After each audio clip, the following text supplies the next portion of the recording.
Bonjour Karim Francis, bonjour Stéphania Angarano. Vous êtes deux galeristes installés au Caire. Vous n'êtes pas du tout égyptien. Vous, Stéphania Angarano, ça s'entend, vous êtes italienne. Vous, Karim Francis, ça s'entend aussi dans votre nom. Vous êtes bien de chez nous.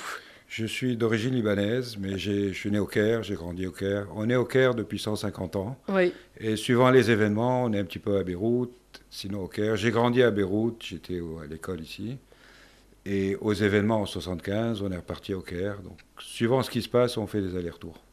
Alors, vous avez décidé d'être partie prenante de ce pavillon qui est consacré à l'art qui vient d'Égypte, on va dire, des galeries égyptiennes, et qui est un prélude un tout petit peu à ce qui va être une galerie permanente qui s'appelle Al-Founoun et qui a décidé de représenter justement cet art en permanence à Beyrouth. Alors, vous êtes à la tête d'une galerie qui s'appelle Karim Francis, Karim, et vous, Stéphania Angarano, Mashrabia, c'est bien ça? C'est exact. Alors, pour vous, c'est pas une première fois, Beyrouth Art Fair, Stéphania, pour vous non plus, Karim Francis? Beyrouth Art Fair, je suis venu en tant que visiteur, mais c'est la première fois que j'expose. Mais j'ai exposé à Beyrouth Oui, il y a longtemps, j'imagine, dans parce des que vous galeries. êtes entre les deux pays. Oui. Alors, Tandis que moi, voilà, moi je suis déjà venue deux fois, Oui. donc c'est pas la première fois. C'était une présence beaucoup plus modeste parce que j'ai participé à la section Revealing, donc avec des très jeunes artistes. Mais c'est une foire aussi qui permet d'avoir une diversification des propositions, c'est-à-dire que cette section, par exemple, permet d'avoir un prix très raisonnable, une présence avec un seul artiste, donc un focus très important sur quelqu'un qui n'est pas encore devenu une personnalité, mais qui présente des nouveautés dans son travail et donc qui a un clin d'œil particulier. alors, qu'est-ce que vous nous avez apporté pour cette édition de Beyrouth Art Fair cette fois? Alors, j'ai cru comprendre que c'était un amalgame quand même d'artistes émergents et d'artistes consacrés. Bon, quant à moi, on a évidemment des choses assez différentes. Chaque galerie, pas seulement moi et Karim, mais les autres qui Vous participent êtes plusieurs, aussi. oui. On est plusieurs, on est quatre galeries, chacune avec un style ou des choix assez différents. Mais ce qui est très bien, c'est qu'on couvre tous ensemble un arc de temps, donc une chronologie et des tendances et des écoles bien différentes, ce qui fait qu'on a des travaux qui partent de la modernité jusqu'au très contemporain. Et je pense que pour une première proposition, une première offre, c'est quand même quelque chose de très important. Karim Francis, vous avez exposé quoi exactement pour cette exposition? J'ai exposé tout simplement les artistes que je représente, qui sont au nombre de 5 ou 6. Donc là, j'en ai sélectionné 5. Je suis un petit peu spécialisé dans la sculpture parce que j'ai travaillé avec Adam Hanin pendant des années. On a monté le musée ensemble et ça m'a permis de rencontrer beaucoup de sculpteurs en Égypte. Et je trouve qu'il y a de très bons sculpteurs en Égypte. Donc il y a deux artistes avec qui je travaille qui s'appellent Mohamed Radouane et Hassan Kamel, qui ont à peu près 50 ans, donc à peu près, disons, 30 ans de métier Carrière, derrière, ouais. de carrière. Et deux autres artistes qui sont un petit peu ce n'est pas leur professeur, mais disons leur maître spirituel, quelque chose comme ça. Leur mentor, oui. Voilà, qui sont donc d'une génération, donc Sobh Guedex qui est décédé, mais aujourd'hui il aurait à peu près 90 ans, et Adam Hanin qui est toujours parmi nous et qui a 89 ans. Plus un peintre qui a à peu près la soixantaine, et donc qui est égyptien, qui est en Égypte, qui a vécu aussi en Argentine, et qui a exposé un petit peu à New York, en Égypte, et qui est inspiré par tout ce qui est vaudou et magie noire, et tout le style de peinture qu'on pourrait comparer au relié à Goya ou ce genre de peintre. Alors, évidemment, là, on parle au passé. Beyrouth Art Fair a déjà refermé ses portes. Mais ce qui est intéressant, c'est quand même de faire connaître ces artistes et toute votre initiative auprès du public pour une prochaine fois ou pour Founoun, en l'occurrence. Combien de pièces vous aviez exposées, Karim Francis, au total? J'ai exposé à peu près je n'ai pas compté, mais à peu près, disons, 20 à 30 pièces à peu près. Alors, toutes catégories confondues, oui. entre sculpture et... Alors, je peux vous dire, il y a un tableau et 10 dessins de Ahmad Nasser, donc le peintre, et disons 5 et 5 à la génération des 50 ans, et 2 et 3 donc de la génération plutôt ancienne. Alors, est-ce que le public qui s'est promené, qui s'est approché de votre stand, connaissait ces artistes? En général, non, à Ouais. part Adam Hanin, qui est très connu. C'est, à mon avis, le plus grand sculpteur dans la région arabe. Et c'est un nom que un petit peu tout le monde a entendu, même s'ils n'ont pas vu beaucoup d'œuvres de lui. Mais tous les autres artistes, c'était une découverte. Et tout le monde est très curieux au Liban de découvrir, de savoir qui c'est. Donc hier, par exemple, j'ai passé 6 heures. Je n'ai pas senti le temps passer tellement les gens étaient intéressés à me poser des questions. J'avais plaisir à leur répondre et je sentais un intérêt et une sorte de début de passion pour quelque chose qu'ils commençaient à découvrir. Ouais, parce que les Libanais sont assez curieux en général Oui. d'apprendre de nouvelles choses. Et cultivés aussi, Ouais. Bon, on l'espère encore. par rapport à d'autres pays dans la région, disons. Alors justement, c'est une première fois un tout petit peu que les galeries égyptiennes prennent cette ampleur. Pourquoi ça a mis tellement de temps? Est-ce qu'il y a une certaine réticence à faire venir cet art ici? C'est à moi? C'est à qui veut répondre. Vas-y. C'est une table ronde. Non, je ne pense pas que c'est une réticence. Je pense bien au contraire que l'intérêt, comme Karim disait, et la possibilité que ce qui est produit en Égypte soit compris, apprécié et acheté, pourquoi pas. Ici au Liban, est bien présente, est bien vivante, et je ne pense pas que c'est ça. Mais comme on sait très bien, toutes les questions organisatives dans les pays arabes, bien qu'on ait un immense amour pour les pays arabes, mais on sait très bien que ça demande des efforts incroyables, des fois c'est insurmontable, des fois les barrières, les frontières sont vraiment quelque chose de physique qui demande des efforts pour mettre en place un transport, des accords précis qui ne réservent pas de surprises par la suite. Disons que au moment où tout est dans un certain sens moins organisé ou plus flou, tout devient plus difficile. Donc, je pense que c'est une question tout simplement devoir trouver le bon moment avec les bonnes personnes et que tout le monde était d'accord. Et puis, à partir de là, on a pu faire cet effort. Mais ça ne va pas plus loin. Au contraire, moi, je pense que soit les racines communes, soit l'intérêt réciproque qu'on a eu dans le temps, dans l'histoire, dans toutes les relations communes, ont bien la possibilité de se remanifester aussi à travers une initiative pareille. Et comme Karim disait, il y a vraiment un intérêt très encourageant. Voilà. Alors vous habitez tous deux un pays qui a connu ces difficultés, qui en connaît encore. Comment est-ce que ça affecte l'art en Égypte? Parce que chez nous, c'est toute une autre réponse, je dirais, en ce moment. Mais comment ça se passe en Égypte? Alors peut-être je peux commencer là, parce que j'ai quand même pas seulement une réponse, mais quand même une sorte de déception comme ça courante qui traverse les journées et qui traverse aussi la façon de travailler. C'est-à-dire que je pense qu'on a eu, après notre révolution, qui a été une révolution désirée, vécue, rêvée et puis manquée, je crois qu'il y a une sorte de retombée sur toute la façon de penser, d'interpréter les choses, de pouvoir les exprimer, et aussi dans le goût. On discutait justement de ça avec Karim l'autre jour, et on était très d'accord sur le fait que les gens sont revenus une quarantaine d'années en arrière.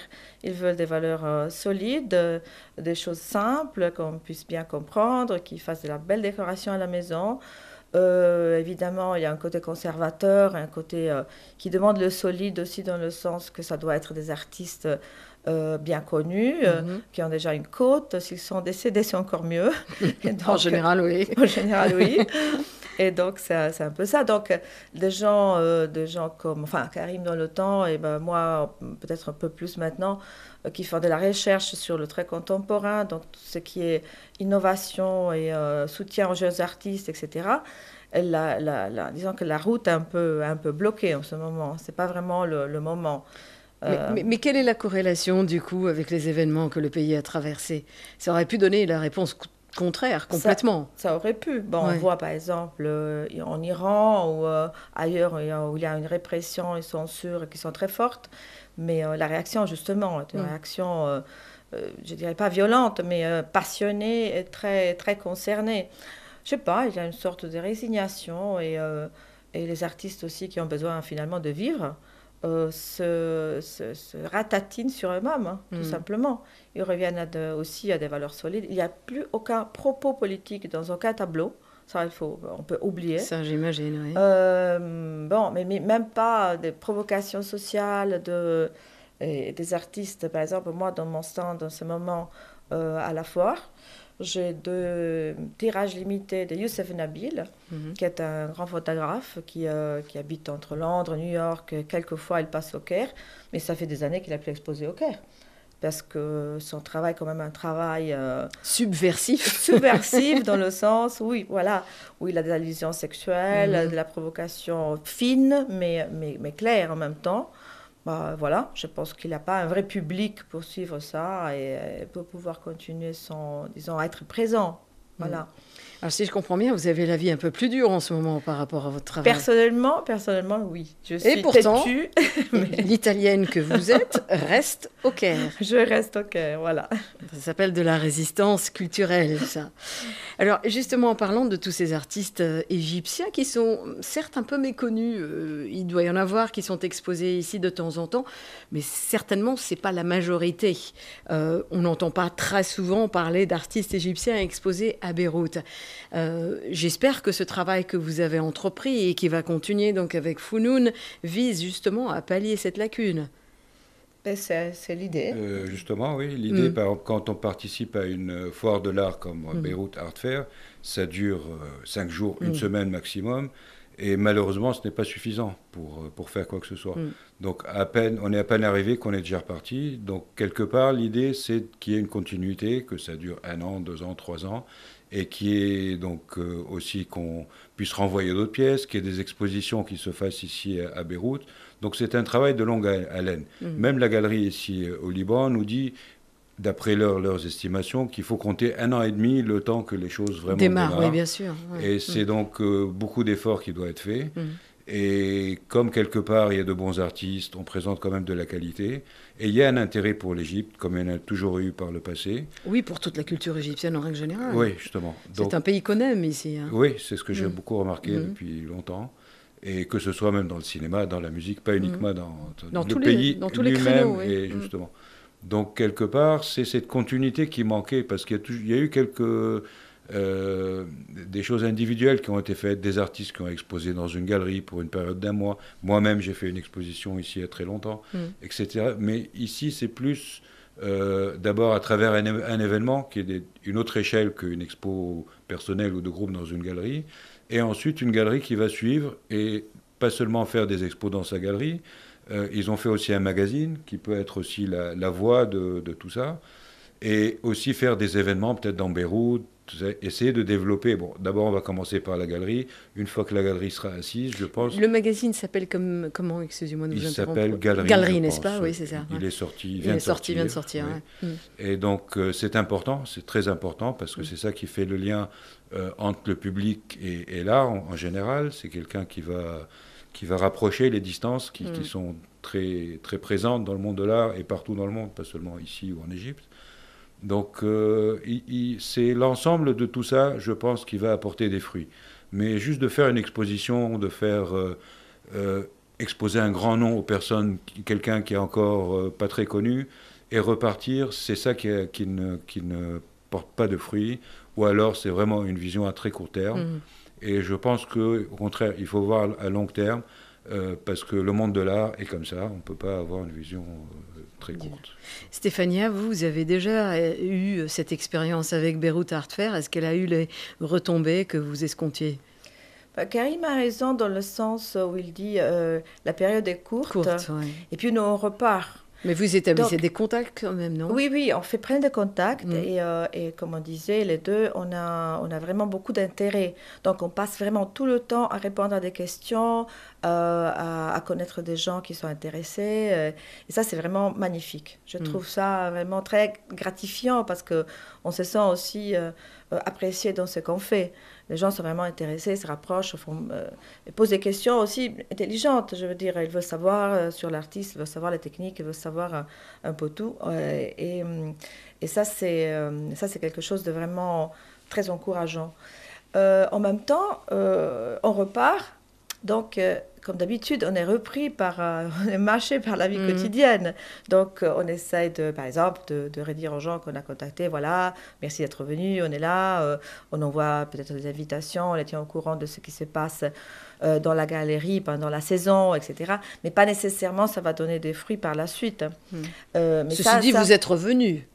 Oui, oui. Donc, ça a dû porter ses fruits quelque part. Oui, et disons que l'intérêt d'agrandir un territoire donc de connaissances et un marché potentiel aussi, elle est quand même trop importante, trop tentante. Ça c'est clair.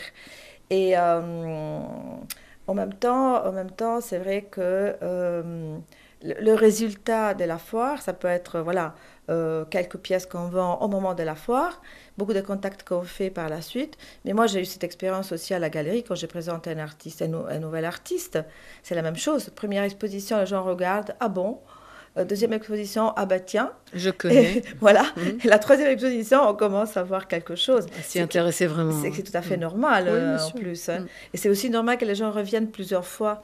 Donc l'idée d'avoir une galerie qui soit à notre base pour l'avenir, là on va laisser les pièces justement qui sont restées de la foire et en donnant aussi d'autres pièces, en commençant après à organiser des expositions collectives ou solo tout le temps. Ça va être quelque chose qui est potentiellement très, très productif. Alors, en ce moment, les galeries virtuelles, on le vend en poupe. Est-ce que c'est quelque chose que vous faites tous les deux? Personnellement, non. J'ai un site web où j'ai des artistes que je représente. On m'a proposé Artsy, ce genre de choses. Mais malheureusement, je ne crois pas parce que des fois, vous avez des tableaux qui font 3 mètres. De les voir sur un écran de 30 cm, on perd tout. Oui, bien sûr. Et la sculpture, c'est de la 3 dimensions, c'est difficile. Donc, quelque part, je pense que c'est plus pour de la décoration, mais en même temps, je ne suis pas trop penché sur la question, donc je ne peux pas trop en parler. Mais mon sentiment, c'est que ces choses-là sont soit pour des noms qui sont très connus, etc., soit alors pour de l'art décoratif, qui est plus à des prix aussi plus abordables, qui est plus accessible, pour des cadeaux, décorer la maison, etc. Et vous, Stéphania? Tout à fait d'accord. Pareil, je dirais même, donc. oui, je crois qu'il y a des galeries au Caire qui font ça, mais que moi, personnellement, je considère un peu des supermarchés. C'est pas vraiment la galerie. On a aussi... je veux dire, moi, je pense que c'est aussi important de prendre en considération la figure professionnelle du galériste, qui est quelqu'un qui pas seulement peut donner des conseils, mais qui connaît l'histoire de l'artiste, qui connaît ses points forts, ses faiblesses, qui peut vraiment... C'est vrai qu'une galerie virtuelle, elle gomme tout simplement l'élément humain, oui, et l'émotion. Hein. Voilà, tout à fait. Il faut le reconnaître, mais ça permet peut-être à des gens qui ont envie de faire connaissance avec un artiste qui est très loin de chez eux, d'y jeter un coup d'œil, on va dire. Absolument. Ça peut être justement un premier pas. Je ne suis pas contre, mais disons que c'est pas un truc que j'ai exploité à fond. Pareil, j'ai un website. Si les gens veulent me contacter, à la salle.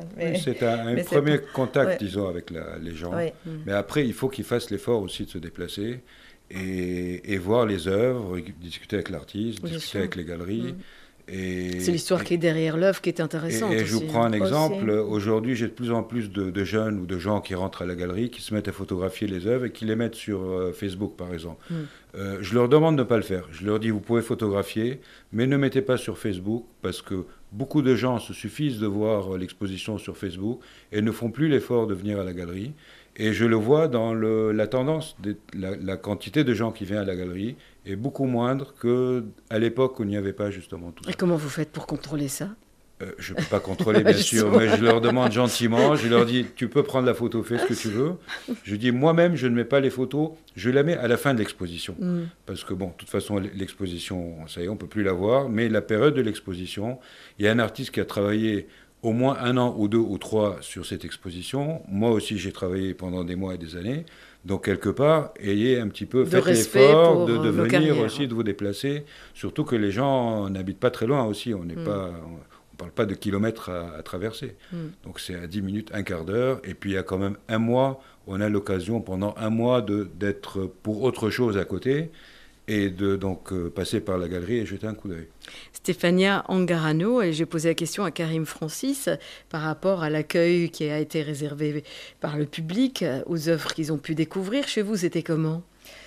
D'abord, il faudrait que je dise, même si c'est très difficile de parler des œuvres sans les voir, mais disons que moi, je présente 6 artistes à partir de plus connus, qui peuvent être Adel Essiwi, qui a déjà exposé au Liban dans le temps, et que tout le monde vient voir, je dirais même à la foire exprès, donc les tableaux d'Adel Essiwi, parce que ça fait un long moment qu'il n'a pas une présence en tant qu'exposition. Et c'est un peintre, donc un peintre très connu. On a Ahmed Askalani, qui est un sculpteur. Pareil, même les deux ont travaillé ensemble en 2009. Ils ont représenté l'Égypte au pavillon égyptien à la Biennale de Venise. Voilà. Et donc, Askalani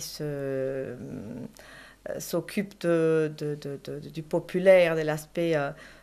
disons, amusant, ironique un peu de l'existence. Donc, il y a un grand portrait de Kulthum à sa façon, une grande statue en bronze. Et il y a, mais avec des lunettes, donc c'est vraiment ça la pop. Ça plaît beaucoup. Pop Kulthum. Exactement, exactement. Et après, on a toute une série de petits personnages. On la voit de toutes les couleurs en ce moment, Kulthum, remixée, revue, c'est vrai, dans la bande dessinée, partout. Tout à fait, tout à fait. C'est le revival of Kulthum. Absolument. C'est vrai que l'Institut du monde arabe avait fait une grande exposition il y a quelques années avec le peintre. Ça fait peut-être 10 ans. Depuis, voilà, tout à fait. Et puis on a toute une série de petits bonhommes qui sont assez drôles, donc avec des gros corps, un peu comme des bonbonnes, et puis de petites têtes. Et, comme quoi, il veut dire que les gens pensent de moins en moins, ils sont là avec leurs besoins corporels, et puis c'est tout. Mais ils sont très drôles. Donc il y a tout ce côté-là. Adel Essiwi, pour qui ne le connaît pas, c'est quand même quelqu'un qui a travaillé pendant des années sur le visage humain, mais qui a traité comme, disons, un territoire de réflexion abstraite, très figurative, avec des caractères. On peut vraiment tout dire. Il a tout employé. Et même, il a fait une série de personnages, donc de stars, de la chanson et de films, etc. Donc, c'est une exposition qu'on avait fait en 2005, il me semble, non ? 5 ou 6. 5 ou 6, avec Karim, donc en faisant dans les 2 galeries avec ces personnages en même temps, avec ça a énormément de succès. Ils ont même demandé jusqu'à maintenant les stars d'Adel Essiwi. Voilà. Et après, on a artistes, disons, de génération suivante. Donc, Hani Rachid. Hani Rachid aussi, ça, c'est un vrai pop artiste qui a tout touché du dessin, de la peinture, du collage, de figures en sorte d'installation en plastique, en bois. C'est vraiment un touche-à-tout très colorié, qui traite vraiment les gens comme si c'était des figures, justement, un peu de bande dessinée, et super sympa. Et qu'est-ce qu'on a encore ? On a Souad Abdelrassoul, c'est la même génération, mais elle a fait son entrée dans le monde de l'art un peu plus tard, pour ainsi dire. Très occupée sur les phénomènes du corps, mais disons, d'une perspective un peu féministe. Donc un corps intérieur qui devient un corps extérieur, avec des choses qui naissent d'une vision un peu surréaliste. Et, j'ai, par hasard, justement, de tirage limité 2 assiettes de Youssef Nabil, avec 2 thèmes à lui très chers, la Natacha Atlas avec la chicha, voilà, des choses qui sont très connues. Et pour en finir, j'ai un artiste qui a beaucoup plu, alors là, vraiment... et qui n'est pas égyptien, mais qui s'appelle c'est Carmine Cartolano, c'est encore un Italien, mais qui vit au Caire depuis presque 20 ans. et qui a fait une réflexion sur les tarabiches, donc sur les chapeaux, sur donc cette époque perdue, à une époque iconique, avec un style de vie... Il n'a rien de perdu, le tarbouche. Hein. Il n'a rien perdu. Il est complètement présent. Moi, j'ai vu les affiches, j'ai vu qu'il en a inspiré plus d'un. Un bijoutier chez nous, en l'occurrence, qui a fait toute une collection de tarbouches, justement, dans ces pièces de bijouterie. Et puis là, c'est des vrais, donc, qu'il a commandés chez des gens, encore les rares artisans qui font les vrais tarbouches au Caire. Et dans le Caire islamique. Et puis, il a brodé. Il a brodé des thèmes. C'est très bien, tout à fait à la main, d'une façon... C'est très joli, d'ailleurs. C'est très joli. Et donc, disons que c'est un propos un peu littéraire, parce que les thèmes sont tirés des phrases, des passages des romans de Naguib Mahfouz. Donc, il y a toute une référence, avec très imaginatif. Et lui, c'est pas une illustration, mais il essaie vraiment de saisir un peu l'esprit de ce qui était justement le style de vie d'une époque. Et c'est magnifique. Les gens adorent. Donc, on a toute une sorte d'installation sur une petite table. Et les gens arrivent, essayent, il faut prendre en photo. C'est assez drôle. Alors, vous qui connaissez Beyrouth, plus ou moins bien pour l'une et très bien pour l'autre, vous avez trouvé Beyrouth et sa vitalité artistique en ce moment comment ? Et sa curiosité artistique aussi. Bon, Karim Francis, vous me disiez tout à l'heure que vous avez trouvé le public très curieux. Oui. Est-ce que vous êtes du même avis pour commencer, Stéphania ? Et est-ce que vous trouvez qu'au-delà de la curiosité, il y a une véritable passion pour l'art et une envie d'acquérir des œuvres d'art ?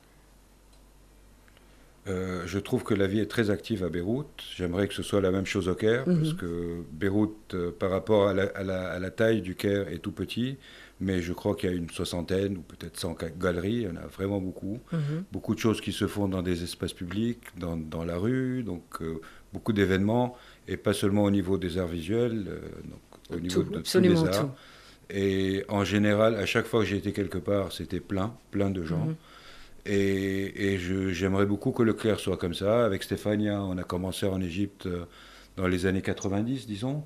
Aujourd'hui, on est, disons, une vingtaine de galeries, et je pense que c'est vraiment très peu pour une ville comme le Caire. Aussi grande que le Caire, ça c'est clair. Oui, et j'aimerais lever mon chapeau, mon tarbouche, donc à Beyrouth. Parce que, et même au niveau de l'architecture, on voit de très belles choses, on voit comment ils rentrent les choses modernes dans l'architecture ancienne, comment certaines anciennes maisons sont retapées sans trop être détruites.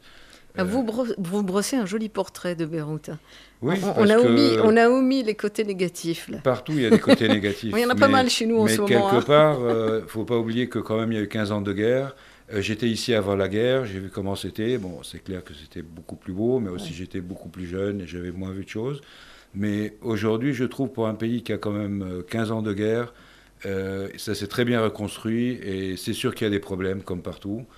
Et à votre frontière, il y a la guerre, nous aussi en Égypte aussi, mais c'est d'autres circonstances. Mais donc je trouve que vraiment les Libanais font beaucoup pour leur pays. Ils essayent, c'est le moins que l'on puisse dire. En tout cas, ils le font à travers l'art. Oui. Ça semble vraiment être la dernière arme que nous avons.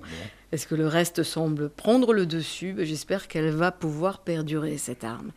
Voilà, merci beaucoup à tous deux d'être venus me parler de vos galeries respectives, de ce projet qui s'appelle Founoun, et qui est une très belle initiative, en l'occurrence, pour garder cette empreinte artistique égyptienne à Beyrouth de manière permanente.